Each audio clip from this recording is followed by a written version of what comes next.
बाप और बेटे और रुल कुद्दस के नाम में हमारे खुदावंद यीशु मसीह का फजल, खुदा बाप की मोहब्बत और पाक रूह की शराकत आप सबके साथ हो। आज की इस इबादत में आप सबको खुश आमदीद कहता हूँ। लतूरी तौर पर आज हम आम इतवारों में साल के दौरान 25वें इतवार की इबादत खुदावंद की हजूरी में गुजरानेंगे। खुदावंद मेहरबान है, वह हर एक ज़िंदगी के लिए फ़िक्रमंद होता है। उसी की हजूरी में आकर शुक्रगुजारी करना हम पर वाजिब है। आए ईमान के साथ खुदा के हजूर इस इबादत में शरीक होकर उसकी सारी मेहरबानियों के लिए उसके शुक्रगुजार हों। खुदावंद फरमाता है, उम्मत का बचाने वाला मैं हूँ। वो कैसे भी दुख में मुझे पुकारे, मैं उनकी सुनूँगा। मैं हमेशा के लिए उन्हीं का खुदावंद रहूँगा। आए ईमान के साथ अपनी तमाम तकालीफ़, अपनी बीमारियाँ, परेशानियाँ, दुख खुदावंद की हजूरी में लाएँ और ईमान से आज उन सब के लिए बरकत चाहें, सेहत चाहें और खुदावंद के हजूर मुश्किलात से छुटकारा चाहें।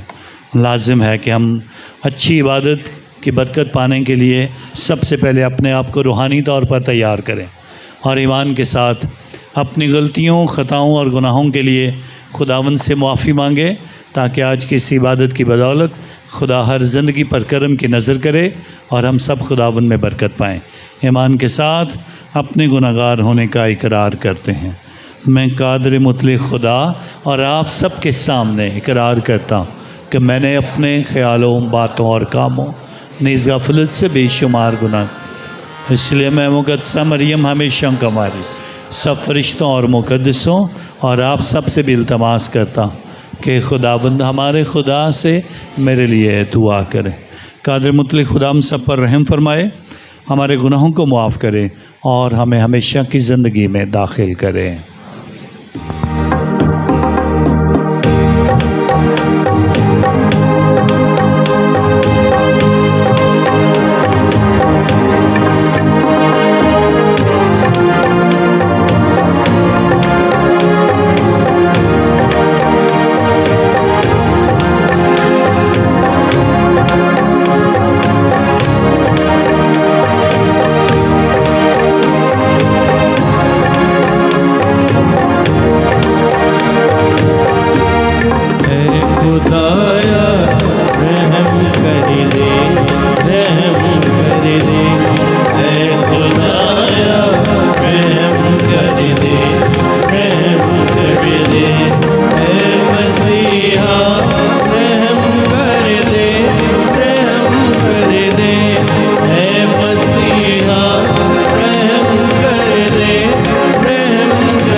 सरों को झुकाएंगे, दुआ मांगे।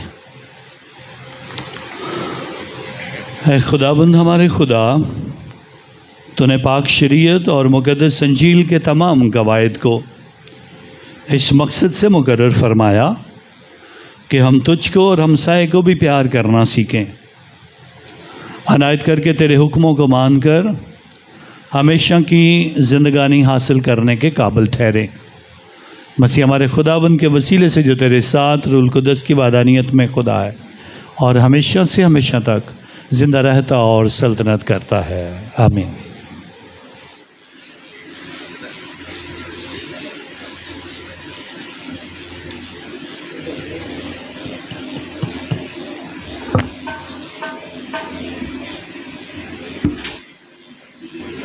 मेरे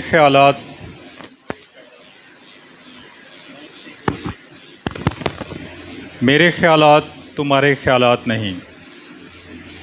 खुदा के पाक और ज़िंदा कलाम से आज की पहली तिलावत इशाया नबी का सहीफ़ा, उसका 55 बाब 6 से 9 आयात मुक़द्दसा। खुदावंद का फरमान यूँ है, जब तक कि खुदावंद पाया जाए तुम उसकी तलाश करो, और जब तक वो करीब है उसको पुकारो। शरीर अपनी राह को और ख़ताकार अपने ख़यालात को तर्क करे और खुदावंद की तरफ रुजू करे, तो वो उस पर रहम करेगा और हमारे खुदा की तरफ फिरे, वो कसरत से माफ़ करता है। क्योंकि खुदावंद फरमाता है कि मेरे ख्यालात तुम्हारे ख्यालात नहीं, और ना तुम्हारी राहें मेरी राहें हैं। क्योंकि जैसे अफलाक ज़मीन से ऊंचे हैं, वैसे ही मेरी राहें तुम्हारी राहों से और मेरे ख्यालात तुम्हारे ख्यालात से बुलंद हैं। पाक कलाम के पढ़े और सुने जाने पर खुदा की बरकत हो।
ज़िंदगी मेरे लिए मसीह है।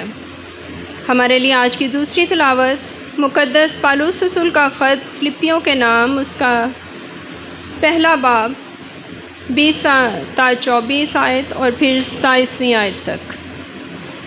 ऐ भाइयों, मसीह मेरे बदन में ख्वाह ज़िंदगी ख्वाह मौत से ज़िंदगी पाएगा, क्योंकि ज़िंदगी मेरे लिए मसीह है और मौत नफ़ा।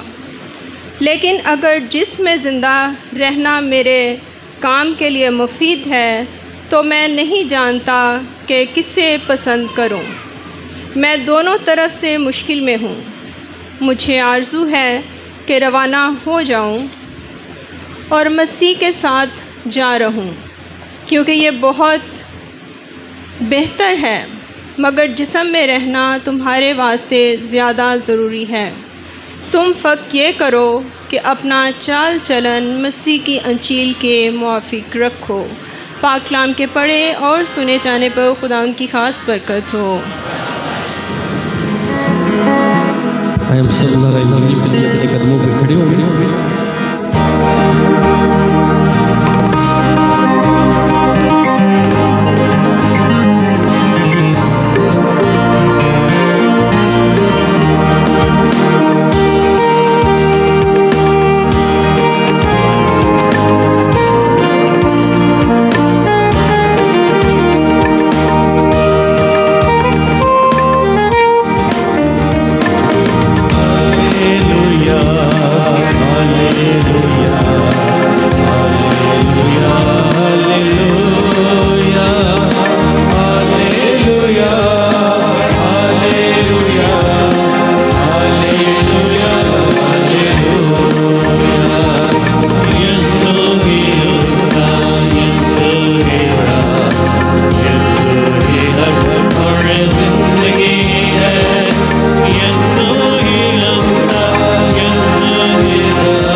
खुदावंद आपके साथ हो। अंजील मुक़द्दस मत्ती के मुताबिक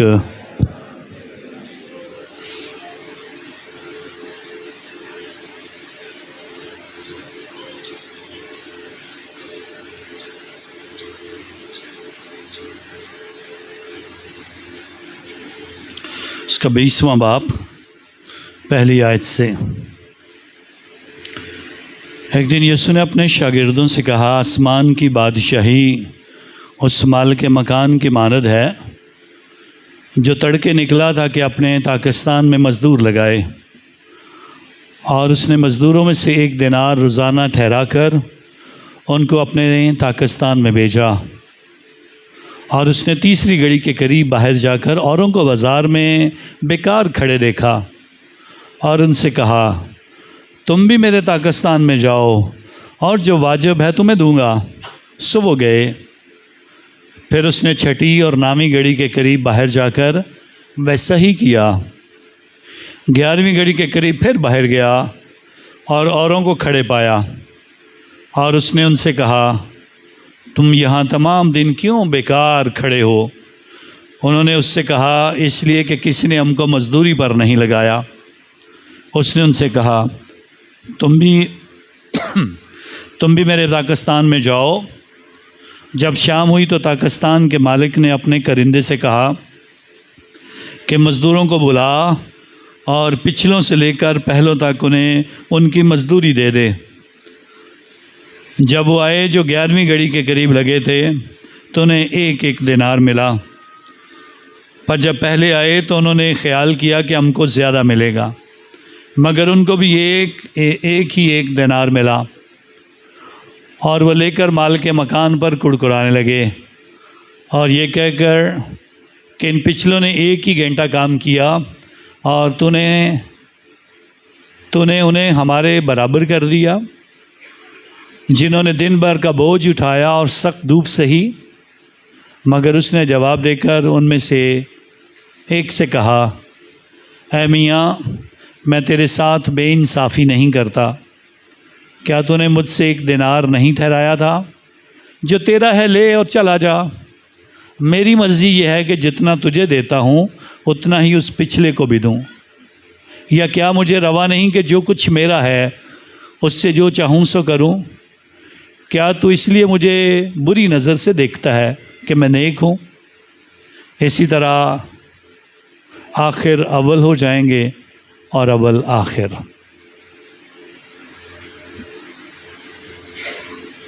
अंजील पाक के वसीला से हमारी ख़ताएं मुआफ़ की जाएं।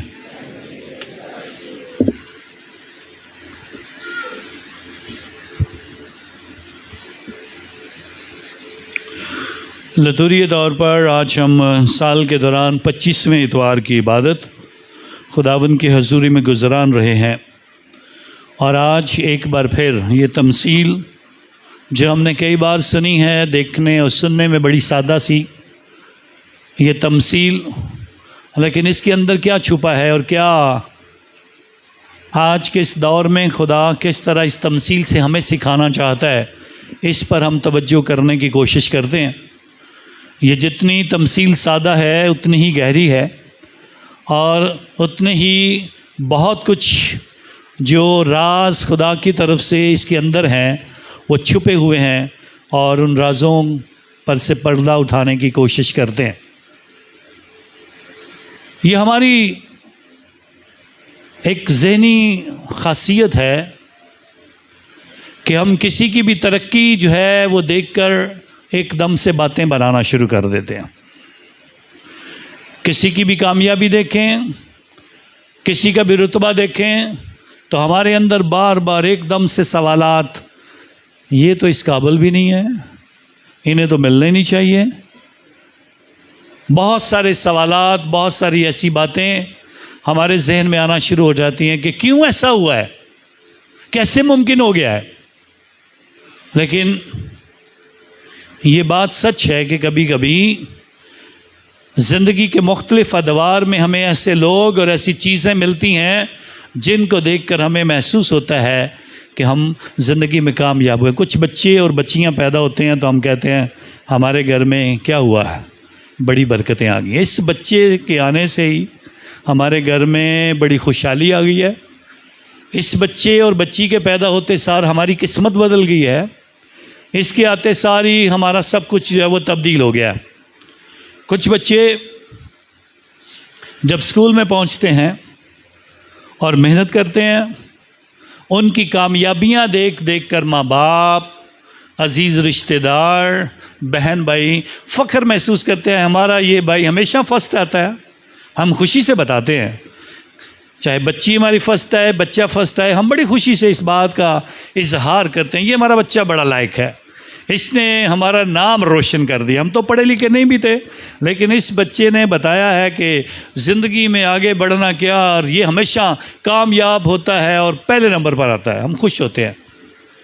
कुछ नौजवान मेहनत करके डिग्रियां हासिल करते हैं, किसी ऐसे मुकाम तक पहुंचते हैं कि उनकी तालीम, उनकी डिग्रियां इस बात की गवाही दे रही होती हैं कि वाह, ज़िंदगी में कामयाबी से कहते हैं इस बच्चे ने कामयाब होकर हमारा मुस्तकबिल बदल दिया, हमारे घर के हालात बदल दिए, हमारी ज़िंदगी में बड़ी अच्छी तब्दीली आ गई है। और कुछ लोग और उससे बड़े होकर ख़ानदान में अक्लमंद लोग गिने जाते हैं। खुदा के हुज़ूर हमारे अजीज़ रिश्तेदार इस बात के लिए सोचते हैं और कहते हैं उसको बुलाओ, वो हमें अच्छा मशवरा देगा, उस बुज़ुर्ग से बात करो, वो अकल की बात सिखाएगा, हमें समझ नहीं आ रही, किसी से मशवरा ले लेते हैं। और जिनकी ज़िंदगियों में ऐसे लोग आते हैं, उनको देखकर जब हम रश करते हैं तो खुदा के हुज़ूर कामयाबी की समझ आती है। सो खुदा के हुज़ूर ज़िंदगी के मुख्तलिफ़ अदवार और मुख्तलिफ़ ज़िंदगी के वाक़यात और ज़िंदगी के मुख्तलिफ़ लम्हों में हम इन कामयाबियों को समेटते हैं, इन खुशियों को महसूस करते हैं। और ऐसे ही बहुत सारी शख्सियात का मैं ज़िक्र खुदा के कलाम से आज आपके सामने करूँगा, जो कि मुख्तलिफ़ उम्र के हिस्से में जिन्होंने खुदा को जाना, खुदा को पहचाना, खुदा ने उन्हें चुना और फिर आगे बढ़ने का फ़ज़ल दिया।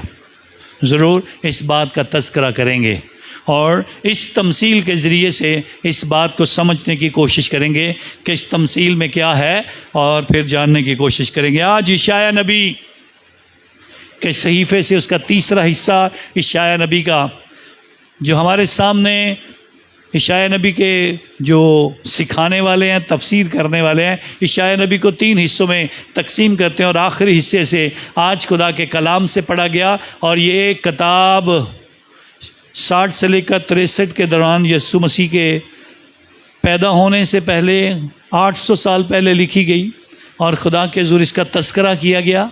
और खुदा के हजूर में हम इस बात की तरफ गौर करने की कोशिश करते हैं कि कैसे इसकी तरफ हम गौर करते हुए कैसे समझ पाते हैं कि खुदा का बंदा, खुदा का नबी, आज इशाया नबी किस तरह इस बात का तज़किरा करना चाहता है। और इस तज़किरा में बनी इसराइल कौम जो जलावतन है, मुल्क से दूर है, यरूशलेम से दूर है, हैकल से दूर है, वहाँ पर इस बात का ऐलान कर रहा है, जब तक खुदावन पाया जाए तुम उसकी तलाश करो। तो खुदावन तो हर जगह पाया जाता है कि नहीं पाया जाता? हाँ, खुदावन हर जगह पाया जाता है कि नहीं पाया जाता? हाँ, हर जगह खुदा की मौजूदगी है। और ये एहसास बनी इसराइल के अंदर से ख़त्म हो गया था। जलावतनी में रहते हुए सोचते थे शायद अब खुदा भी हमारे साथ नहीं, शायद हमने गुनाह किया है और ईमान से दूर हो गए, अब खुदा भी हमारे साथ नहीं है। यरूशलेम शहर दूर है, हैकल दूर है और अब खुदा भी दूर है। और इसीलिए इशाया नबी एक बात उन्हें सिखाना चाहता है, अगर तुम खुदा की तलाश करोगे तो खुदा तुम्हें मिल जाएगा। जब तक खुदा पाया ना जाए, जब तक आप तब तक अपनी तलाश जारी रखो, जब तक आपको एहसास ना हो जाए खुदा मेरे साथ है। आप अपने हथियार ना फेंक दो, ना उम्मीद ना हो जाओ। आप किसी भी मुश्किल और बीमारी में पड़े हुए ये ना कहो कि अब खुदा मेरी नहीं सुनता है, अब सब कुछ ख़त्म हो गया है। खुदा के हजूर कभी ऐसी नाउमीदी की बात नहीं है। और इसीलिए बताया गया खुदा उम्र के किसी भी हिस्से में आपको बुला सकता है। और इसीलिए अगर आप इंसानी तौर पर आपके जहन में ये ख्याल आता है तो वो कहता है तुम्हारे ख्यालात खुदा के ख्यालात से मुख्तलिफ है, और खुदा के ख्यालात तुम्हारे ख्यालात से बालातर हैं। तुम्हारे ख्यालात ज़मीन के हैं, वो आसमान के ख्यालात रखता है। और खुदा के ख्यालात तुम्हारे ख्यालात से मैच नहीं करते हैं, मिलते नहीं हैं। और खुदावंद जो हर जगह मौजूद है उसकी तलाश करो, उसके साथ एक हो जाओ और उसके साथ मिलने की कोशिश करो। चंद हफ्ते पहले हमने इर्मिया नबी की बुलाहट और इर्मिया नबी जो खुदा का कलाम सुनाता है उस पे बात की। और खुदा का कलाम जो इर्मिया नबी सुनाता है उस कलाम का हमने तज़किरा किया। और इर्मिया नबी जब खुदा के ज़ुर अपने बुलावे की बात करता है तो क्या कहता है? मुझे बतने मादर ही से खुदा ने चुन लिया। अभी मैं पैदा भी नहीं हुआ था, अभी मैं पैदा भी नहीं हुआ था तो खुदा ने मुझे चुन लिया था। अभी मैं पैदा भी नहीं हुआ था, खुदा ने उस वक्त से चुन लिया। और उसके बाद सैमुअल नबी को कब खुदा ने चुना? कब चुना गया था सैमुअल नबी? माँ ने अपने बच्चे का दूध छिड़ाया और उसके बाद उसको हैकल में छोड़ आई। और हैकल में छोड़ आई, हैकल में वो बढ़ता रहा 7 साल की उम्र में। जब आवाज़ आई सैमुएल सैमुएल सैमुएल, सैमुएल उठता है, अपने काहिन अली के पास जाता है, मैं हाज़िर हूँ। फिर आवाज़ आती है सैमुएल सैमुएल, मैं हाज़िर हूँ। फिर आवाज़ आती है सैमुएल सैमुएल। अब अली को भी समझ आती है कि मैं तो नहीं बुलाता हूँ, इसको खुदा बुला रहा है।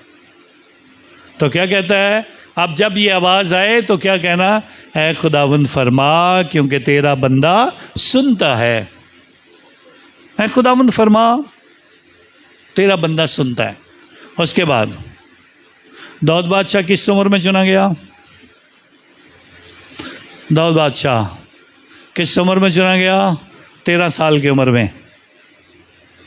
क्या कर रहा था? ऊंची बोले ज़रा, क्या कर रहा था? भेड़ बकरियां चुरा रहा था। खुदा ने उसे बुलाया। उसके बाद हम देखते हैं बहुत सारे लोगों को खुदा ने, मत्ती रसूल को मैसूल की चौकी से बुला लिया, मेरे पीछे हो ले। ज़कई को दरख्त से बुला लिया, नीचे उतरा, आज मुझे तेरे घर में जाना ज़रूर है। और रसूलों को वहाँ कश्तियों के करीब जाल धोते हुए बुला लिया, मेरे पास आ जाओ, मेरे पीछे हो लो। जब्दी के बेटों को बुला लिया, अपने बाप को और कश्तियों को छोड़कर आगे। और फिर पुराने आज़नामे की एक और शख्सियत जिसे बुढ़ापे में बुलाया गया, तकवीन की किताब 12वां बाप, इब्राहीम को बुलाया गया 90 साल की उम्र में, बुजुर्गी की उम्र में। एक ऐसी शख्सियत को खुदा ने बुलाया जो बिल्कुल मरने के करीब था। को जानता है वो कौन था? को जानता है? बिल्कुल मरने के करीब था। डाकू। शायद एक लम्हा है खुदावन जब तू अपनी बादशाही में आया तो मुझे, हाँ, उस वक्त खुदा ने उसे बुला लिया। और हर रोज आपको भी खुदा बुला रहा होता है, लेकिन आप सुनते नहीं हो। आप डाकू बनना चाहते हो, आखिरी लम्हे जाए सुन लेंगे, शायद मौका मिले या ना मिले। सारे इंतज़ार करते हैं डाकू की तरह, बस फंसे होंगे, मर रहे होंगे, फिर तौबा कर लेंगे। बीमार होंगे, बीमारियों का ढेर लगा होगा, और हम कभी इधर से गुर्दे फेल हो रहे होंगे, इधर से दिल ख़राब हो रहा होगा, उधर से शुगर बढ़ रही होगी, उधर से ब्लड प्रेशर ख़राब होगा। अब पता नज़र आ रहा है हम मरने के करीब, अब तौबा कर लेते हैं। नहीं, ऐसा नहीं है। बतने मादर, 7 साल, 13 साल जवानी, बुढ़ापा और मरने के करीब, जब भी मौका मिले खुदा के हुजूर। ये तो इंसानी सोच है। और इसीलिए खुदा कहता है तुम्हारे ख्यालात मेरे ख्यालात एक जैसे नहीं हो सकते हैं। मैं तो हर वक्त बुलाता हूँ, हर रोज़ रहनुमाई करता हूँ, हर रोज़ आवाज़ देता हूँ। कौन सुनता है? कौन मेरी आवाज़ सुनेगा? कौन जवाब देगा? आप कुछ भी करके देख लो, आवाज़ आती है लेकिन हम कान नहीं धरते हैं। आवाज़ आती है, आप बुरा काम करने के लिए सोचो, अंदर से आवाज़ आएगी, ओह क्या कर रहे हो? और हमें कहा कोई बात नहीं, हम तो इधर को देख रहे हैं। ऐसी एक सहरा में बंदा जा रहा था, सो उसको बड़ी प्यास लगी थी, मरने के करीब, क्या पानी कहीं से मिल जाए तो बस मेरी जान बच जाए। तो उसकी अंदर से आवाज़ आती है, अपने बाएं तरफ देख, इस तरफ पानी है। वो बाएं तरफ देखता है, सारी वो फटी हुई ज़मीन, बंजर ज़मीन उसे नज़र आती है। और आवाज़ क्या आती है? बाईं तरफ पानी है। लेकिन वो राइट साइड पे देखता है, दाएं तरफ, इधर देखता है, इधर उसे एक नलका नज़र आता है। तो क्या करेगा? किसकी आवाज़ सुनेगा? वो नलके की तरफ जाएगा, देखेगा। जो नलके की तरफ जाता है और नलके की तरफ जाके वहाँ पे थोड़ी सी कोशिश करता है, थोड़ा सा पानी निकलता, पानी उसके बाद ख़त्म। और वो पीता है, थोड़ी सी हिम्मत आती है, लेकिन आहिस्ता आहिस्ता चलने से भी लागर हो जाता है, लेकिन बाद में देर हो जाती है। लेकिन जब लोग उसे ढूंढने आते हैं तो थोड़ी दूर इस बंजर ज़मीन के बाद पूरा दरिया था, जहाँ पे बहुत पानी था, वो बच सकता था। ऐसे ही जब खुदा की आवाज़ हमें आती है तो शैतान दूसरी तरफ कुछ और दिखा देता है। कोई भी फैसला करने लगते हैं तो उसके नेमुल बदल शैतान कुछ और दिखा देता है, और हम खुदा की आवाज़ सुनने के बजाय शैतान के पीछे जाना पसंद करते हैं। और इसीलिए हर इंसान को ये आवाज़ आती रहती है, हर इंसान को तब्दीली के लिए पुकारा जाता है, हर इंसान को खुदा के मिशन के लिए बुलाया जाता है, हर इंसान को खुदा के ज़ूर ज़िंदगी के इस अमल को समझने का मौका मिलता है कि खुदा के हुज़ूर ज़िंदगी गुजारो। लेकिन हम अपनी मर्ज़ी करना चाहते हैं, अपनी मर्ज़ी। बहुत सारे लोग हमारे पास आते हैं, वो एक ख़ानदान दुआ के लिए 2-3 दफ़ा सुबह के टाइम दोनों मियाँ बीवी आना शुरू हो गए दुआ के लिए। मैंने कहा ये कहाँ से आना शुरू हो गया? डेली पाकमा से होती है। 2-3 दिन आने के बाद एक दिन उन्होंने मुझसे सवाल किया, उन्होंने कहा फादर जी आपसे मिलना चाहते हैं। कहा ठीक है मिल लेना, आके ऑफिस में आओ। मिलते हैं, बातचीत हुई तो कहते हैं हमारे पास नौकरी नहीं है, पैसे नहीं हैं। तो मैंने कहा कोई बात नहीं, जाओ अपनी बीवी को छोड़ के आओ और मेहनत करो, आओ हमारे साथ काम करो, हम आपको मुआवजा देंगे, काम भी देंगे। लेकिन वापस नहीं लौटाया, क्योंकि वो वैसे पैसे चाहते हैं, मेहनत से पैसे कोई नहीं कमाना चाहता। ऐसे एक और ख़ानदान आया एक दिन,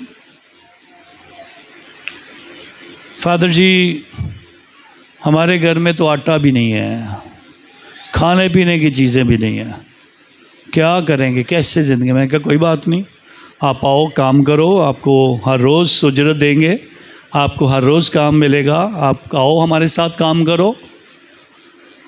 वो एक दिन आता है काम करता है, पैसे देते हैं हम।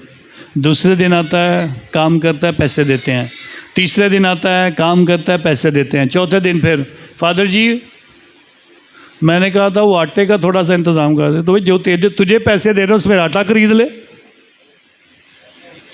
अपनी सोच और अपनी चीज़ें वहीं पे रखते हैं, अपने आप को बदलने की कोशिश नहीं करते हैं।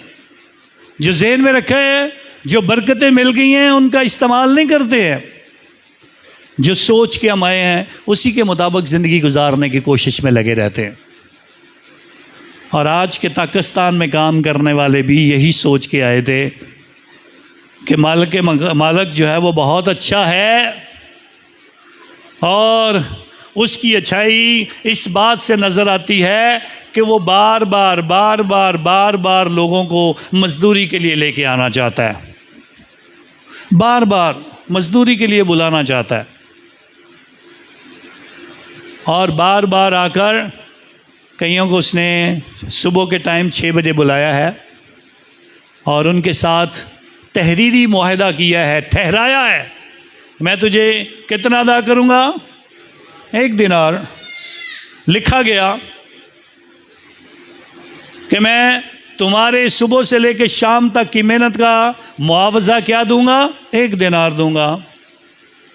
और 1 दिनार उसने उनके साथ ठहराया। उसके बाद वो दोबारा से 3 घंटे के बाद गया, 9 बजे के करीब, फिर 12 बजे के करीब, फिर 3 बजे के करीब, फिर शाम 5 बजे के करीब।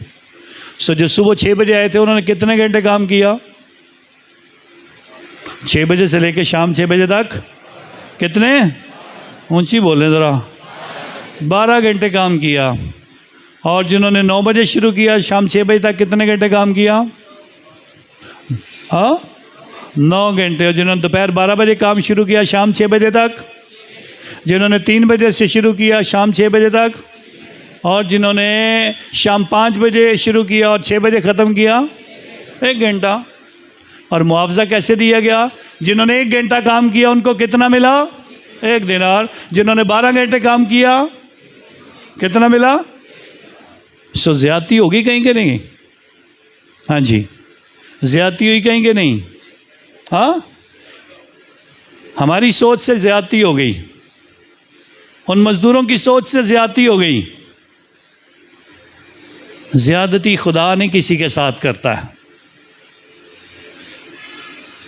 अहबार की किताब में इस बात का तज़किरा है, तो मज़दूर को उसकी मज़दूरी शाम होने से पहले अदा कर।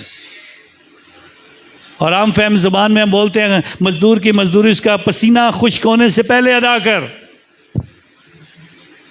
और इसलिए लाजमी था कि सूरज डूबने से पहले उसे मजदूरी दी जाए, ताकि वो अपने ख़ानदान के इंतज़ामात करे, बच्चों के लिए इंतज़ाम करे और रोटी पानी का जो उसे इंतज़ाम करना है। और खुदावन इस तमसील के ज़रिए से हमें बहुत कुछ सिखाना चाहता है, हम उसके तरफ आना चाहते हैं। पहली बात, नाइंसाफ़ी खुदा किसी के साथ क्या करता है? आप जिस बुलावे से बुलाएंगे उसी के मुताबिक बरकतें मिलती हैं। और इसीलिए खुदा की बरकतों में ऊंच नीच नहीं है, खुदा की बरकतों में नाइंसाफ़ी नहीं है। और जब मज़दूर ये बात करते हैं कि हमें शायद ज़्यादा मिलेगा, तो उसने बताया मैंने तुम्हारे साथ तहरीरी मुआहदा लिखा था कि मैं 1 दिनार दूंगा, जो तुम्हारा है लो और चले जाओ। जब हम दूसरे की चीज़ों पे नज़र रख के बैठेंगे तो फिर क्या होगा? जब हम किसी की चीज़ों पे नज़र रखते हैं तो फिर गुनाह होता है। और कभी कभी हम ये सोचते हैं ये कौन सा गुनाह है। कभी कभी हम सोचते हैं हम तो अपना हक मांग रहे हैं, हम तो इंसाफ मांग रहे हैं। हाँ जी, 10 हुक्म सबको आते हैं? हाँ जी, ज़रा ऊंची बोल दो, रिकॉर्डिंग हो रही है, लोगों को पता चलना चाहिए आपको आते हैं। हाँ जी, आते हैं सबको कि नहीं? आते हैं। अभी चौथे माँ बाप की क्या है, और उसके बाद 5वां, हाँ आगे 6ठा, 7वां, बस 6ठा क्या है? 5वां क्या है? खून ना करना। खून ना करना ये बड़ा गुनाह है कि छोटा गुनाह है? हाँ, अगर आप खून कर दोगे तो उसकी सज़ा मिलेगी कि नहीं मिलेगी? हाँ, अगर आप दुनिया में ना पकड़े जाओ, कई कातिल छुपे रहते हैं, सो खुदा की बारगाह में सज़ा मिलेगी कि नहीं मिलेगी? मिलेगी। बाकी जो 9 हैं पूरे के पूरे, उनके अगर तोड़ोगे तो सज़ा मिलेगी कि नहीं मिलेगी? हाँ, उनको तोड़ के जन्नत में जाओगे कि जहन्नम में जाओगे? हाँ, अब जहन्नम के लिए ऊंची बोल लो, कोई बात नहीं। हाँ जी, अगर आप खुदा के हुक्म तोड़ोगे तो कहाँ जाओगे? जहन्नम में जाओगे। अब मैं आने लगा हूँ जिस बात पे हम हर रोज़ गुनाह करते हैं उसकी तरफ। 9वां और 10वां हुक्म क्या है? हाँ जी, 9वां हुक्म क्या है? हाँ, और 10वां क्या है? अब ये हम हर रोज़ कर रहे होते हैं। किसी का पैसा पड़ा हो तब भी हम लालच,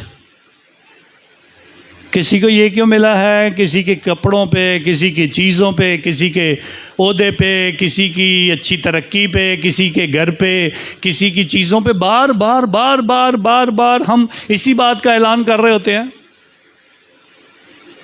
और भी कहा बगाने माल का लालच ना करना, ये लालच तो हमसे ख़त्म ही नहीं होता है। ये जलन हमारी ज़िंदगी में रहती है, ये हसद हमारी ज़िंदगी में रहता है। और ये हसद और जलन जब तक ख़त्म नहीं होगी तब तक हम कैसे जन्नत के वारिस बनेंगे। और इन मज़दूरों में भी हसद यही है, अपना मुआवजा लेने के बावजूद भी हसद है कि उनको क्यों मिल गया ज़्यादा, उनको क्यों ज़्यादा मिल गया थोड़ा काम करके। और मुकाबला क्या है? हम सुबह से धूप का मुकाबला कर रहे हैं, बोझ उठा रहे हैं, सब कुछ हो रहा है, तो हम सोचते नहीं हैं। सो ये 2 हुक्म भी आप तोड़ोगे, किसी का खामंद अच्छा है या किसी की बीवी अच्छी है, बुनियादी तौर पे क्या है, इसका भी लालच अच्छी बात नहीं। बुरी ख्वाहिश, किसी की ख्वाहिश करना, बगाने माल का लालच करना, सो ये वो गुनाह हैं जो हर रोज़ हम करते हैं, हर रोज़। इसको भी अपनी ज़िंदगी में देखना चाहिए। किसी की चीज़ को देखकर जब हमारे अंदर लालच आ जाता है तो कहते हैं लालच क्या देख रहे हो, सच से देख रहे हो? तो हम कहते नहीं नहीं, मैं तो इस काबिल भी नहीं हूँ। हम बड़े मॉडरेट बनते हैं, हम भूल जाते हैं, छोड़ देते हैं, लेकिन अंदर ये ख्वाहिश चल रही होती है, कैसे हो गया, क्यों मिल गया इनको, कैसे ये तरक्की कर गए, क्या ख़जाना इनके हाथ लग गया, क्या हम दूसरों में देखते हैं कैसे इनके बच्चे इतने आगे निकल गए, कैसे इनका घर तरक्की कर गया, कैसे इनकी ख़ानदान आगे निकल गया, कैसे इनको बरकत मिल गई। सो हम किसी पे उंगलियां उठाने से पहले देखें, गौर करें। एक बुज़ुर्ग जोड़ा बड़ा अच्छी ज़िंदगी गुजार रहा था, अचानक से उन्होंने एक वक्त में कोई एक लॉटरी खरीदी हुई थी और लॉटरी से उनका 5 करोड़ रुपया निकल आया। 5 करोड़ रुपया उनका निकल आया। अब दोनों मियाँ बीवी सोचते हैं अब तो हम बूढ़े हो गए हैं, अब इस 5 करोड़ का क्या करेंगे। तो वो दोनों मियाँ बीवी बैठ के सोचते हैं, कहते हैं हमारी ज़िंदगी तो अच्छी गुजर रही है, सो हम क्या करते हैं 1 करोड़ रुपया तालीम के लिए देते हैं, 1 करोड़ रुपया हम यतीम बच्चों को दे देते हैं, 2 करोड़ रुपया हम सेहत में किसी हॉस्पिटल को दे देते हैं, और 1 करोड़ रुपया जो है हम बेवा ख़वातीन के लिए मुख्तस कर देते हैं। और ऐसे उन्होंने अपना 5 करोड़ बांट दिया।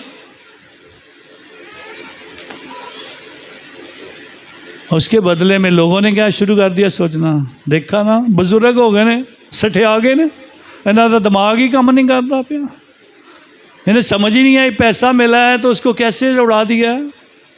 वो अच्छा काम भी उसमें से हम बुरा तलाश कर रहे होते हैं, अच्छे काम के बदले में भी हम बुराइयां देख रहे होते हैं। कोई दुआ करना शुरू कर दे तब भी हम पता नहीं किए हो गया सू, हाँ कोई खुदा की तरफ लौट रहा है तो हम उंगलियां उठा रहे होते हैं। आजकल देखो ये बड़ी दुआ शुरू हो गया करना, पता नहीं क्या हो गया है इनके घर को देखो। सो खुदा के हुजूर इस बात की तरफ हम तवज्जो करें। इस तमसील के ज़रिए से सबसे पहले कुछ बातें मैं अक्स करता हूँ जो खुदा हम सबको बताना चाहता है कि हम कैसा इस तमसील के अंदर है। सबसे पहले ये मज़दूरों की तमसील बता रही है कि मेहरबानी से ये बात सुन लो, सबसे मजदूरी अच्छी सबसे पहले उनको मिलती है जो मजबूत होते हैं। जब भी आप देखते हो बाहर जहाँ पे मजदूरी वाले खड़े होते हैं, जब कोई मोटरसाइकिल आती है तो वो भाग के सारे आते हैं, मुझे ले जाओ मुझे ले जाओ मुझे ले जाओ। कई बार दोपहर को भी खड़े होते हैं, शाम को भी खड़े होते हैं, और मजदूरी पर ले जाने वाले उनको लेके जाते हैं जो सेहत में अच्छे लगते हैं, सोचते हैं ये ज़्यादा काम करेंगे। और उसके बाद फिर जो बेचारे रह जाते हैं उनको कमज़ोर समझ के या ऐसे कि उनको काम नहीं आता है, उनको रहने देते हैं, उनको आहिस्ता आहिस्ता फिर को लेके जाता है। अब इस तमसील से क्या मुराद है? सबसे पहले ये तमसील खुदा की बादशाही का ऐलान है। खुदा की बादशाही में पहले मज़दूर वो होंगे जो बपतिस्मा याफ्ता होंगे, जिन्होंने मेहनत करनी है, जिन्होंने ईमान को संभाल के रखना है, जिन्होंने सुबह शाम यीशु मसीह के लिए मसीहत के लिए काम करना है। और उन्हें बताया गया है इस काम को करने के बाद रोना नहीं है, बुरा महसूस नहीं करना है। और उसके बाद बाकी के जो दिन के मुख्तलिफ औकात में जो लोग हैं जो अभी भी मसीह से दूर हैं, जो मसीहत को नहीं जानते हैं, जो यीशु से ना वाकिफ़ हैं, जो मसीह ईमान को नहीं समझते, जिन्होंने अभी बपतिस्मा नहीं लिया, जो गैर कौमों से हैं, उन सब ने आहिस्ता आहिस्ता आहिस्ता आहिस्ता इस पाकिस्तान का हिस्सा बनना है। लेकिन कोई कब बनेगा? और इसीलिए फिर कहा, जब फ़कीयों और फरीसियों को खुदा ने कहा जब तुम अपने आप को बाहर और कस्बियों को और दूसरे लोग जो बुरे जिनको कहते हैं वो खुदा की बादशाही का हिस्सा बन जाएंगे, तुम बाहर होगे अगर तुम अपने आप को बदलोगे नहीं तो। सो पहली बात है खुदा की बादशाही में सबको मुआवजा क्या मिलेगा? जो मुख्तलिफ औकात में यीशु को कबूल करेंगे सबका मुआवजा होगा खुदा की बादशाहत, सबका मुआवजा होगा यीशु की नजात, सबका मुआवजा होगा वो घर जो यीशु ने हमारे लिए बनाए हैं, सबका मुआवजा होगा हमेशा की ज़िंदगी, सबका मुआवजा होगा मसीह के साथ ज़िंदगी गुजारना, खुदा के जलाल में शरीक होना और खुदा की इबादत करना, खुदा के पाक लोगों में शरीक होना और इब्राहीम की गोद में जगह पाना खुदा के हुजूर। ये इनाम है सबके लिए, ये है जो सबको एक जैसा मिलना है। ये नहीं कि किसी को दूर जगह मिलेगी, कहीं को उधर मिलेगी। और इसीलिए खुदावन के हुजूर मुआवजा एक जैसा है और वो नजात है, मुआवजा हमेशा की ज़िंदगी है, मुआवजा यीशु मसीह है, मुआवजा यीशु का जलाल और खुदा के हुजूर उसकी बादशाहत का हिस्सा बनना है। इस मुआवजे के लिए खुदा ने हम सबको बुलाया है। आज मुक़द्दस पौलुस रसूल इन सारी बुराइयों के बाद जो वो ख़त आज की दूसरी तलावत में लिख रहा है, इस ख़त में वो ऐलान क्या कर रहा है? ऐलान उसका पहली बात, ये ख़त जो मैंने पहले जी गलती से बोल दिया था, वो 60 और 63 के दौरान यीशु मसीह के आसमान पर जाने के बाद मुक़द्दस पौलुस रसूल ने ये ख़त कैद में से लिखा है।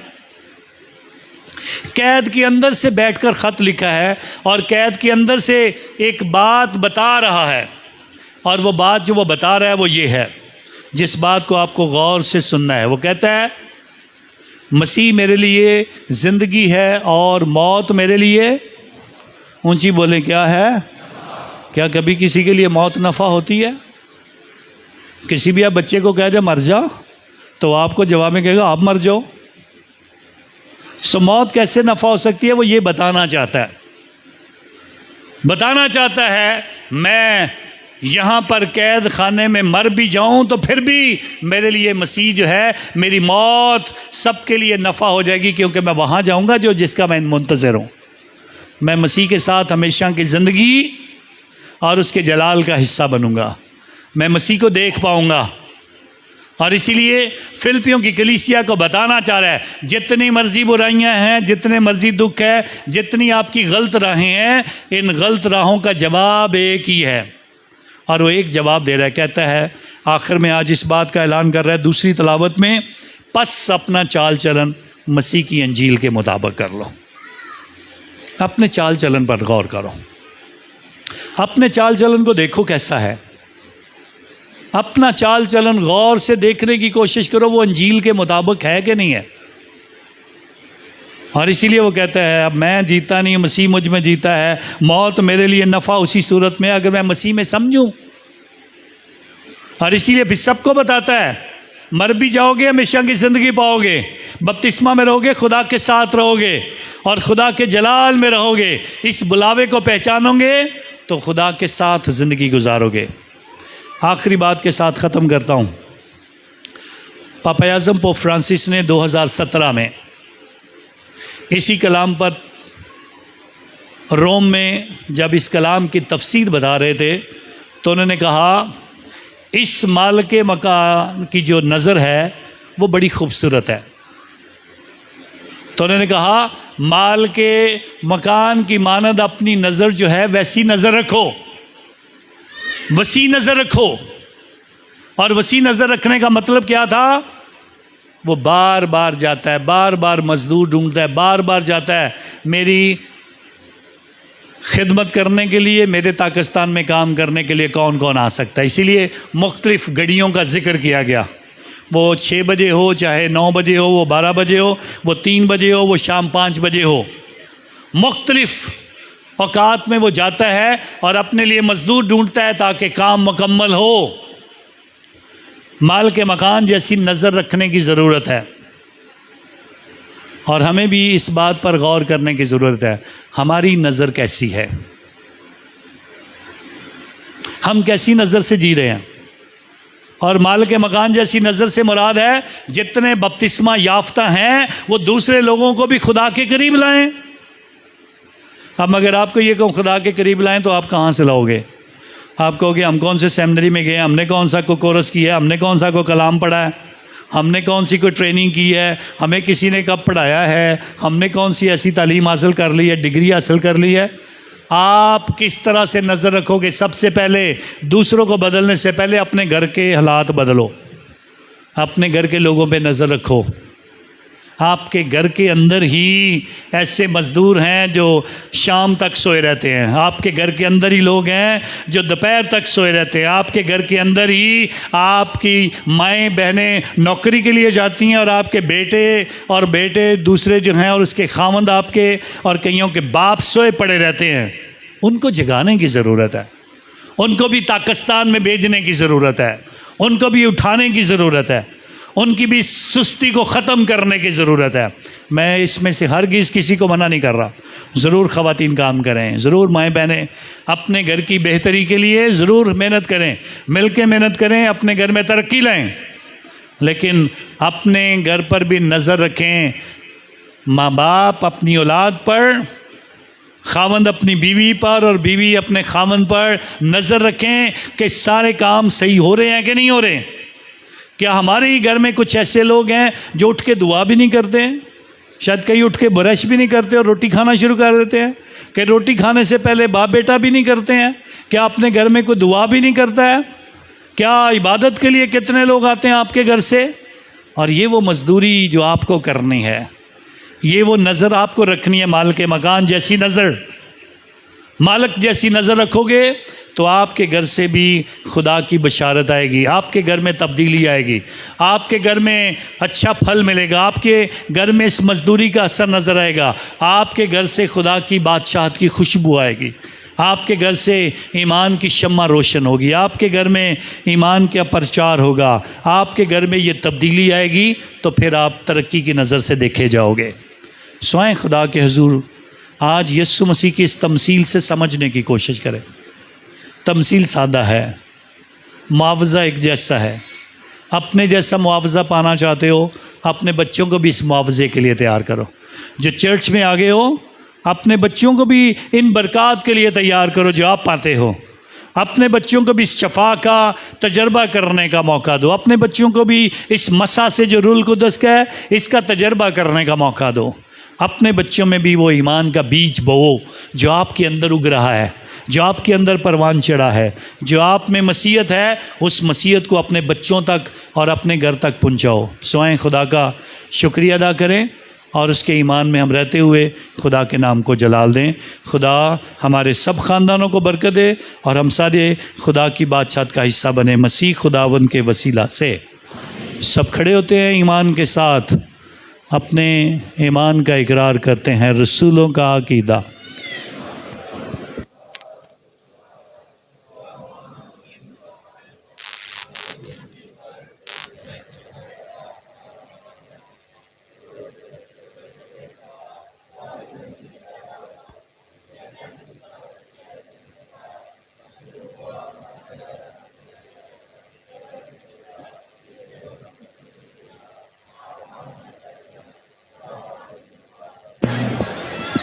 वहाँ से वो जिंदा और मुर्दों की अदालत के लिए आने वाले, मैं ईमान रखता और रुल-कुद्स पर पाक कलीसिया, गुनाहों की मुआफ़ी, जिस्म के जी उठने और हमेशा की ज़िंदगी पर आमीन। हम अपनी दुआएं और मुनाजात खुदावंद के हजूरी में पेश करें। दुआ मांगें पापा आज़म पोप फ्रांसिस के लिए। खुदावंद मेहरबान बाप पापा आज़म को हमेशा अपनी बरकतों से माला माल करे। खुदावंद उन्हें अच्छी सेहत दे और खुदावंद उनके ज़रिए से यीशु मसीह की पहचान और गवाही सारी कौमों तक पहुँचाए। अजीज़ो दुआ मांगें। खुदा हमारी दुआ सुन। खुदावंद से दुआ करें हाज़िर जमात के लिए। खुदावंद हम सबको आज छुए बरकत दे ताकि हम इसी तरह खुदावंद के घर में आकर बरकत पाएँ और उसके नाम को जलाल दें और हमेशा एक दूसरे के साथ मिलकर एक दूसरे के मददगार बने और दूसरों को भी ईमान में मजबूत करें। अजीज़ो दुआ मांगें। खुदा हमारी दुआ सुन। दुआ करते हैं आज उन तमाम ख़ानदान घरानों के लिए जो खुदा के हुजूर शुक्रगुजारी करते हुए उसके हुजूर हाज़िर हैं। ख़ास तौर पर दुआ करेंगे आज शकीब खोखर के लिए, शाहद खोखर, एतजाज़ भट्टी, दाइम, पारस मोरस, सोहेल तोफ़ैल, सुलेमान तोफ़ैल, अरफान तोफ़ैल, आमर तोफ़ैल, गोहर रियाज, चांद सलामत, अदील सलामत, शराज अनवर, बेंजमन मती, जाइल्स डेविड, स्टीफ़न इकबाल और याकूब खोखर के लिए कि खुदा इन सब की शुक्रगुजारियों को जो खुदा के हुजूर गुज़रानते हैं अपनी पाक हुज़ूरी में कबूल करे और इनके ख़ानदानों को बरकत बख्शे। अजीज़ों इस मकसद के लिए दुआ करें। खुदा हमारी दुआ सुन। दुआ करते हैं उन तमाम लोगों के लिए जो किसी भी तरह की दुख तकलीफ़ परेशानी में हैं या बीमार हैं। ख़ास तौर पर आज दुआ करेंगे अनीता आसफ़ के लिए, सिस्टर ट्रेसी के लिए, शमशाद, जमीला चार्ल्स, परवेज़ मसीह, शरीफा बीबी, फेडरिक रियाज, नसीम अख्तर, जुल्फ़कार और इकबाल बीबी के लिए खुदा अपने इन बच्चों को अपने दस्ते कादर से छूकर कामिल शफा और तंदुरुस्ती अनायत करें। अजीज़ों इस मकसद के लिए दुआ करें। खुदा हमारी दुआ सुन। दुआ भी करेंगे आज अनूब और सहर के लिए, सलोमी और नदीम के लिए। खुदा अपने इन बच्चों को औलाद की नेमत से नवाजे। अजीज़ों इस मकसद के लिए दुआ करें। खुदा हमारी दुआ सुन। दुआ भी करेंगे उन तमाम लोगों के लिए जो अपनी नेक ख्वाहिशात और नेक मकासद खुदा के हुजूर आज रखते हैं। ख़ास तौर पर आज दुआ करेंगे जॉर्ज सादक के लिए खुदा इनके तमाम नेक मकासद और नेक ख्वाहिशात को पूरा करे। अजीज़ों, इस मकसद के लिए दुआ करें। ऐ खुदा हमारी दुआ सुन। उन तमाम मरहूमीन को भी याद करते हैं जो खुदा में सो चुके हैं। ख़ास तौर पर दुआ करते हैं आज बाबू गुलजार एंथनी के लिए, मरियम गुलजार, जावेद इकबाल भट्टी, मरियम जावेद, अनवर खोकर, खुरम जावेद, वकास, हरमन, बाबू जॉन रफ़ाइल, खुर्शीद साबर, बाबू सराज भट्टी, बाबू विलियम स्टीफ़न, मार्था विलियम, तफ़ैल लाल और सीमा बीबी के लिए खुदा इन तमाम मरहूमीन की रूहों को अब्दी आराम अता करे और इन्हें अपने बारगज़ीदा लोगों में शामिल करे। अजीज़ों, इस मकसद के लिए दुआ करें। ऐ खुदा हमारी दुआ सुन। हम दुआ करते हैं ख़ास तौर पे अपने पैरिश के सारे ख़ानदानों घरानों के लिए जो चर्च की तामीर के लिए अपना हिस्सा खुशी और शादमानी के साथ खुदा उनकी नज़र करते हैं। गुज़रे हफ्ते में और आज जो लोग खुदा उनके घर के लिए अपनी शुक्रगुजारियाँ उसके हुजूर पेश करना चाहते हैं, खुदा हम सबको बरकत दे, इनके देने वाले हाथों को बरकत दे, इनके घरों में किसी चीज़ की कमी ना हो, बल्कि खुदा उनके आसमानी दर हमेशा इनके लिए खुले रहे। अजीज़ो दुआ करें। खुदा हमारी दुआ सुन।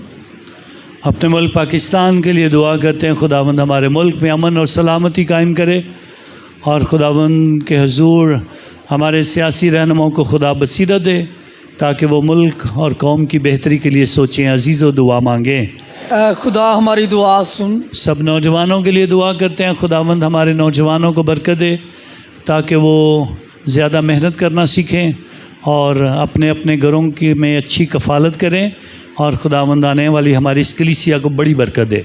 अजीज़ो दुआ मांगें। खुदा हमारी दुआ सुन। ऐ खुदा हमारी पनाह और शफ़क़त के तमाम सर चश्मे जो दुआएं तेरी कलीसिया अक़ीदत और इस्तक़लाल के साथ मांगती है तो उन्हें कबूल फरमा और बख्श दे के इन तमाम दुआओं का सर हमारी ज़िंदगी में पहुँचे, मसीह खुदावन के वसीला से आमीन। सब तशरीफ़ रखते हैं और खुदा के हुज़ूर अपने हदीये नजराने पेश करते हैं।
अजीज़ व दुआ मांगें कि हमारी ये कुर्बानी खुदा कादर मुतलक बाप के हजूर में मकबूल हो। खुदावंद इस कुर्बानी को आपके हाथों से अपने नाम की बढ़ाई के लिए हमारे बल्कि अपनी सारी कलीसिया के फ़ायदे के लिए मंजूर फरमाए।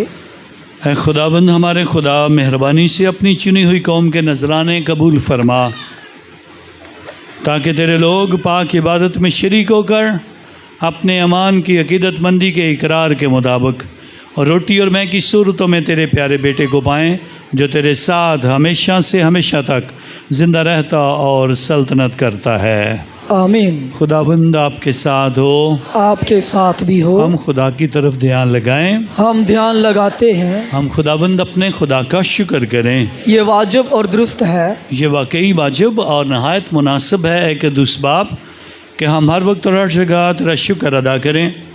दुनिया की तमाम चीज़ें तेरे ही हाथ से बनी हैं और ज़मानों की तब्दीली का इंतज़ाम भी तेरे ही हाथ में है, मगर इंसान को तूने अपनी ही सूरत पर बनाया और जहाँ की तमाम अजीब व गरीब चीज़ें उसी के इख्तियार में रखी, ताकि वो तेरी तरफ से तेरी हर मखलूक पर हुकूमत करे और हमारे खुदावन यस्सु मसीह के वसीले से हमेशा तेरे कामों में तेरी ही तारीफ़ करता रहे।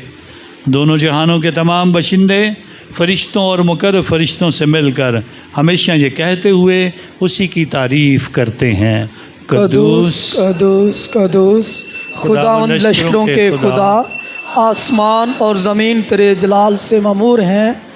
आलम बाला पर होशाना, मुबारक है वो जो खुदावंद के नाम से आता है। आलम बाला पर होशाना। मेहरबान बाप, तो वाकई कदूस है, तू पाक है और हर एक पाक चीज़ तुझी से आती है। हमारी दुआएं कबूल कर, पाक रुक बेच, ताकि ये नजराने पाक और मुतबरक हों और हमारे खुदावन यस्सु मसीह का बदन और खून बने। यस्सु मसीह ने दुख उठाने के लिए तैयार होकर अपने आखिरी खाने के मौका पर रोटी ली। उसने शुक्र किया, रोटी तोड़ी और ये कहकर अपने शागिर्दों को दी कि तुम सब इसमें से लो और खाओ, ये मेरा बदन है जो तुम्हारे लिए दिया जाएगा।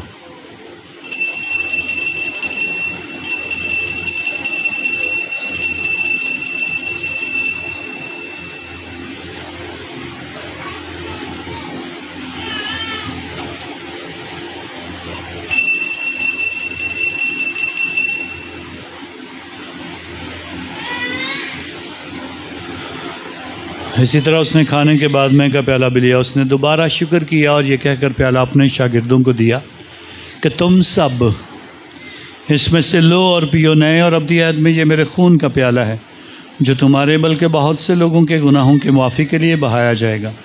मेरी याद में यही किया करो।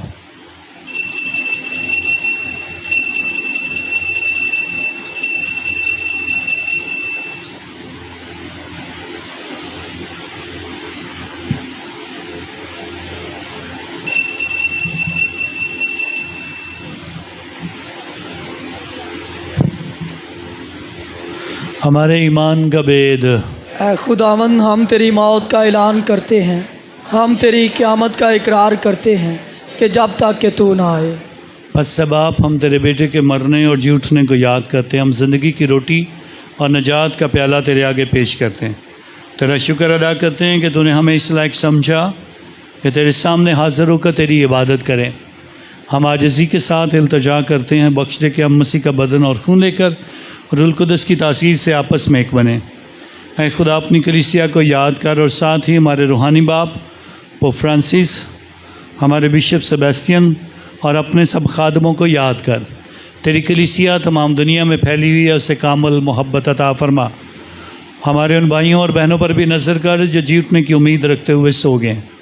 नीस तमाम मरहुमों को याद कर, उनको अपनी रोशनी में कबूल फरमा। हम तुझसे मिन्नत करते हैं, हम सब पर रहम कर, ताकि हम खुदा की मुबारक मांग का हमारी मरियम, हज़रत यूसुफ़ उसके नहायत पाक शोहर, मुबारक रसूल और उन सब मुक़द्दसों के साथ जो इस जहाँ में तेरी मर्ज़ी पूरी करते रहे, हमेशा की ज़िंदगी में शरीक हों और तेरे बेटे यीशु मसीह के वसीले से तेरी हमद व सना कर सकें।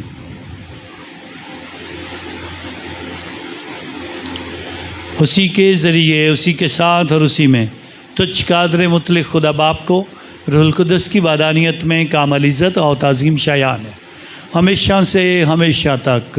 आमीन। हम अपने निजात देने वाले से हदायत पाकर पूरे ईमान, यकीन और भरोसे के साथ सब अपने खाली हाथों को खुदावन की हजूरी में फैलाते हैं और आज हम खुदावन से इल्तिजा और दुआ करते हैं, उसी दुआ में शरीक होकर जिसमें खुदा हर ख़ानदान को बरकत दे और हर ख़ानदान का दस्तरखान अच्छी नेमतों से भरा रहे और खुदावन सबको अच्छी नेमतें उससे नवाजे। ऐ हमारे बाप, तू जो आसमान पर है, तेरा नाम पाक माना जाए, तेरी बादशाही आए, तेरी मर्जी जैसे आसमान पर पूरी होती है ज़मीन पर भी हो। हमारे रोज़ की रोटी आज हमें दे और जिस तरह हम अपने कर्जदारों को बख्शते हैं तो भी हमारे कर्ज हमें बख्श और हमें आजमाइश में न पड़ने दे बल्कि बुराई से बचा। आमीन। ऐ खुदा हम तुझसे मिन्नत करते हैं, हमें सब बदियों से बचा, इन दिनों में सलामती बख्श ताकि हम तेरी शफ़क़त की तौफ़ीक से अपनी मुबारक उम्मीद के पूरे होने और मसीह के आने का इंतज़ार करते हुए हर वक्त गुनाहों से आज़ाद और मुसीबत से महफूज रहें, क्योंकि बादशाहत, कुदरत और जलाल हमेशा तेरे हैं। आमीन। खुदावंद यीशु मसीह तूने अपने रसूलों से कहा कि मैं तुम्हारे पास सलामती छोड़े जाता हूँ, मैं अपनी सलामती तुम्हें देता हूँ, हमारे गुनाहों पर नहीं बल्कि अपनी कलीसिया के ईमान पर नज़र कर और उससे वो सलामती और इत्तेहाद बख्श तेरी मर्ज़ी के मुताबिक है। आमीन। और खुदावंद की सलामती आप सबके साथ हो, आपके साथ भी हो। यही सलामती हम एक दूसरे को पेश करते हैं।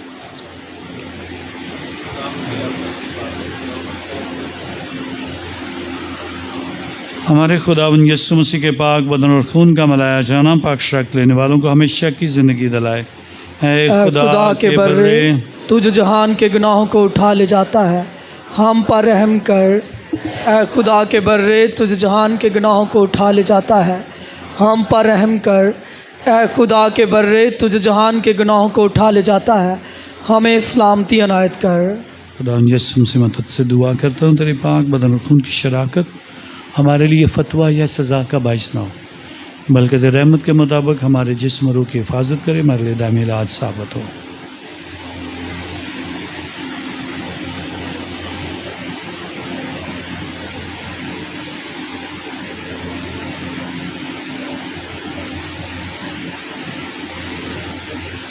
अज़ीज़ या खुदावन यीशु मसीह खुदा का बर्रा जो जहान के गुनाहों को उठा ले जाता है, मुबारक है हम सब जो इस बरे की ज़ियाफ़त में बुलाए गए।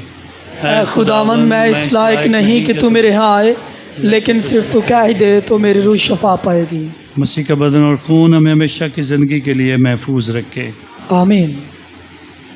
जो पहले पाक शराकत लेते हैं वो ही पाक शराकत के लिए आए, जिन्होंने पहली पाक शराकत का साक्रामेंट हासिल किया हुआ है और एक तरतीब के साथ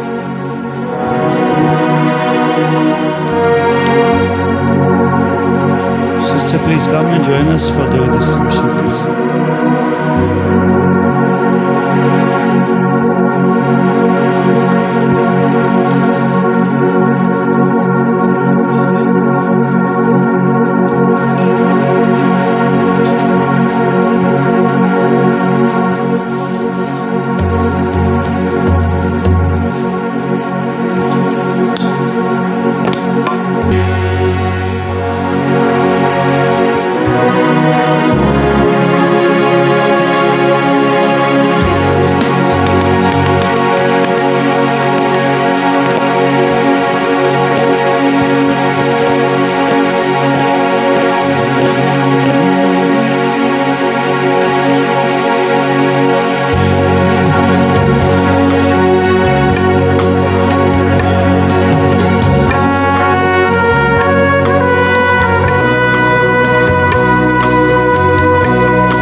निकाह की पुकारे हैं।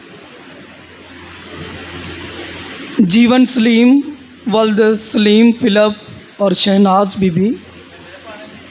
अज़ीज़ कॉलोनी का रहने वाला कुमारा निकाह करेगा सहर हमायूं के साथ दुख्तर हमायूं मसीह और साजदा बीबी, फ्रांसिसाबाद की रहने वाली कुमारी। दूसरी पुकार है दानिश मसीह, वल्द अनवर मसीह और मुख्तार बीबी, रिमशा कॉलोनी इस्लामाबाद का रहने वाला कुमारा निकाह करेगा अलीना गुलजार के साथ दुख्तर गुलजार मसीह और मुसर्रत बीबी की बेटी अज़ीज़ कॉलोनी की रहने वाली कुमारी। अगर इनके निकाह में किसी को किसी भी तरह की कोई कानूनी या शरई रुकावट का पता है तो उसका फ़र्ज़ है कि वक्त से पहले पैरिश में इतला करें। आज जिन ख़ानदानों ने चर्च की तामीर व तरक्की के लिए अपना हदिया नुज़ाना खुदा के हज़ूर पेश किया है, उनमें जायज़ डेविड हैं जिन्होंने 2000 रुपये और सुहेल तुफ़ैल हैं जिन्होंने 2000 रुपये दिए हैं और स्टीफ़न इकबाल हैं जिन्होंने 2000 रुपये दिए हैं। दुआगो हैं खुदा इन ख़ानदानों को कसरत से बरकत दे और ज़्यादा अपनी बरक़ात और फ़ज़ाइल से नवाजे। और इसके साथ साथ आप सब से भी इल्तमास है कि चर्च का काम बड़ी तेज़ी के साथ जारी है, तो आप सब भी अपने हदिया नुज़ाने चर्च की खिदमत के लिए ज़रूर पेश करें।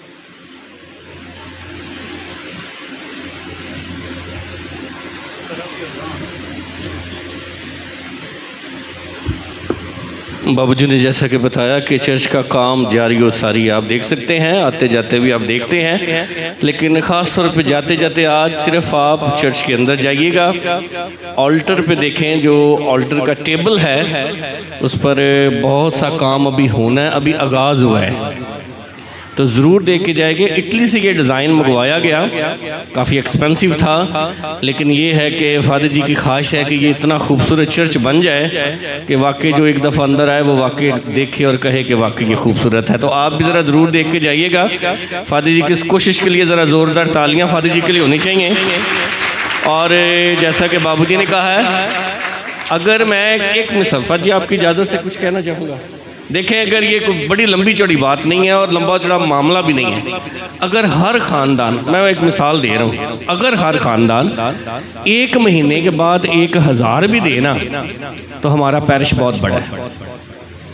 आप इकट्ठा ना दें, थोड़ा थोड़ा दें। जो 500 दे सकता है 500 दे दे, अपने बाबूजी को नाम लिखवाएं। जो 1000 दे सकता है 1000 दे दे, लेकिन हर माह कोशिश करें जितनी भी जल्दी हो सके। कई ऐसे लोग यहाँ पे बैठे जिन्होंने लाख भी दिया है, कई ऐसे बैठे जिन्होंने 2-2, 3-3 लाख भी दिया है।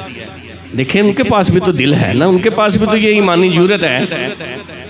तो मैंने पहले दिन जब ये काम पिछले साल फादर रफान साहब के दौर में शुरू हुआ था, तो मैंने ये गुजारिश की थी, हमारे घर की चंद ईंटें हमारे घर से खुदा के घर में लगनी चाहिए। वो हज़ारों लगाता है हमारे घरों में, लाखों लगाता है हमारे घरों में, लेकिन चंद ईंटें हमारे ख़ानदान से खुदा के घर में लगनी चाहिए, ताकि हमें फ़ख्र हो, हम अपनी औलाद को बताएं, हमारी नस्लों को फ़ख्र हो इस बात पे कि खुदा के घर में हमने कुछ दिया है और हमारा कुछ लगा है। तो ये मैं आपको एक आसान तरीका मैंने बताया, मर्जी आपकी है, आप बहुत कुछ करते हैं, आप ही ने हमेशा किया है, लेकिन कोशिश करें अब इसको पाया तकमील को भी पहुंचाना है। महंगाई का बहुत आलम जो है वो आपके सामने है, आप सब जानते हैं, समझते हैं, लेकिन फिर भी फादर जी ने काम को रोका नहीं है। जितना कुछ इकट्ठा हो रहा है वो हमारे सामने 1000 से या 2000 से 5000 से 10,000 से कुछ नहीं बन रहा। रोज़ 60-70 हज़ार रुपया ये डेली का खर्चा आ रहा है हमारा। जो चीज़ें आ रही हैं, चीज़ें लग रही हैं, मजदूर देख रहे हैं, मिस्त्री देख रहे हैं, मटेरियल देख रहे हैं, आपके सामने है। तो मैंने आपको एक अच्छा तरीका बताया कि आप थोड़ा थोड़ा करके, ज़्यादा नहीं हो सकता, आप थोड़ा थोड़ा ज़रूर दें, लेकिन कोशिश करें 1-2 महीने के अंदर अंदर ये फादर जी की ख्वाहिश है कि इसको पाया तकमील को पहुँचाया जाए। तो हम पुरुमीद हैं आपके ताउन के लिए, आपकी सारी शफ़क़त और मोहब्बत के लिए। तो आप ज़रूर अपने ताउन के साथ, अपनी मदद के साथ खुदावंद के घर के काम को पाया तकमील तक पहुँचाने में हमारी मदद करें। आपका बहुत शुक्रिया।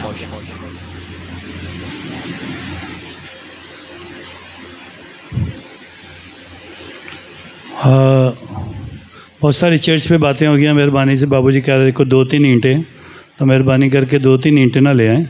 अगर किसी ने देनी है तो कम से कम 500 ईंट दे। 2-3 ईंटें फ़र्क आ जाएगा, इसलिए अच्छा नहीं है। आप सीमेंट देना चाहते हैं सीमेंट दे दें, सरिया देना चाहते हैं सरिया दे दें, पैसे ना भी दें लेकिन वो चीज़ें ला दें ताकि आपके वसीला से वो जो है खुदा के घर का काम जो है वो जारी और सारी रहे। रुकेगा नहीं, ये मेरी गारंटी है, रुकेगा नहीं। आप देंगे या नहीं भी देंगे तब भी रुकेगा नहीं, लेकिन ये मुकम्मल होगा और खुदा ज़रूर हमें बरकतों से माला माल करेगा। तो कुछ अच्छी बातें पहले कर लें, अच्छी बातें। सबसे पहले we welcome sister Tracy and a community member.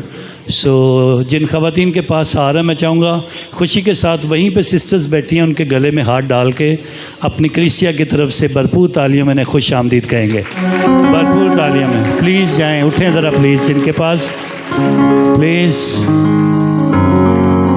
ये सिस्टर अक्सर सामने नहीं आती है, इसलिए मैंने कहा वहीं पे डालें उनको। आपकी तालियां ख़त्म हो गई हैं, प्लीज़ जारी रहनी चाहिए तालियां। शाबाश,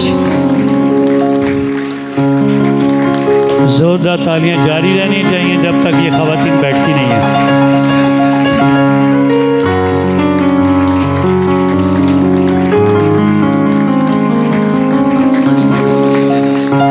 Welcome you sister in St. Joseph Parish, Gujranwala.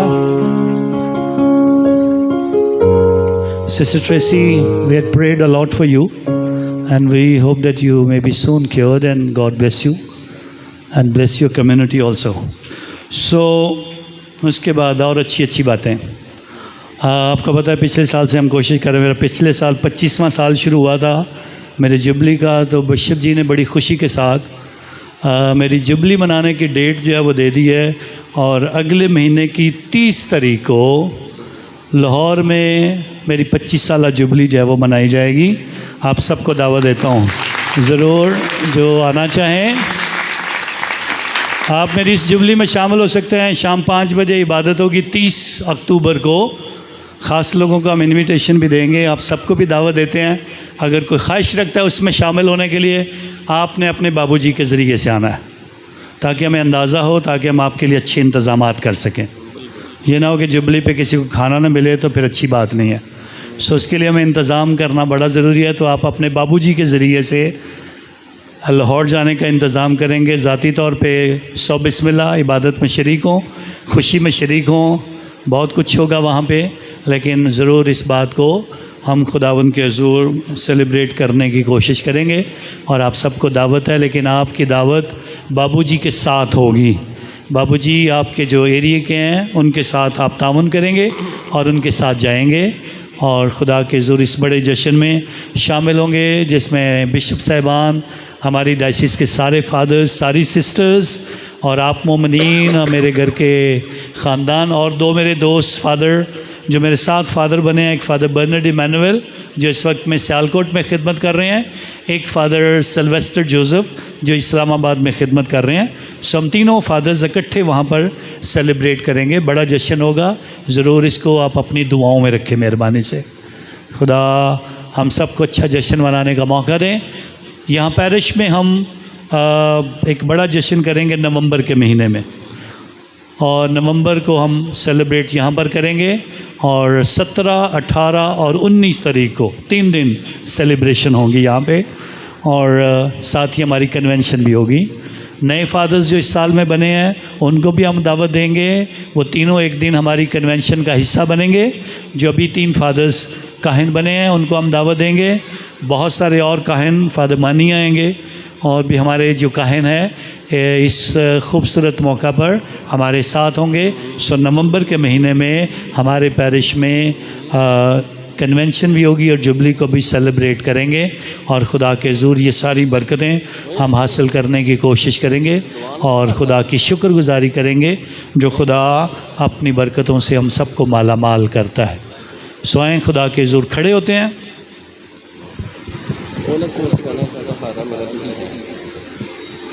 खुदावंद फरमाता है कि अच्छा चरवाहा मैं हूँ, मैं अपनी भेड़ों को जानता हूँ और मेरी भेड़ें मुझे जानती हैं। सरों को झुकाएंगे, दुआ मांगे। खुदावंद हमारे खुदा, तो अपनी पाक चीज़ें अपने बेटे के पाक बदन और खून की सूरत देकर हमारी परवरिश करता है। अपनी मेहरबानी से लगातार हमारी मदद कर, ताकि हम पाक इबादत के ज़रिए और अपने नेक चाल चलन के सबब नजात का फल हासिल कर सकें, मसीह खुदावंद के वसीला से आमीन। खुदावंद आपके साथ हो, आपके साथ भी हो, और कादर मुतलक खुदा बाप और बेटे और रुल कुदस की बरकत आप सब पर नाजिल हो। इबादत हो चुकी, खुशी और सलामती से जाएं। खुदा का शुक्र हो। जिन लोगों ने सानहा जड़ावाला के लिए अपने बिस्तरे निकालने थे, मेहरबानी से इस हफ्ते में निकालें, ताकि सर्दी के आगाज़, आपको पता है बारिशें हो रही हैं, तो हम उन तक पहुंचा दें। एक बड़ा आधा ट्रक हमारे पास इकट्ठा हो गया है, फिक्र ना करें। और ज़रूर अगले इतवार मैं अनाउंस करूंगा कि हम किस डेट को ये चीज़ें लोगों तक पहुंचाएंगे। Thank you very much. खुदा आपको बड़ी बरकत दे।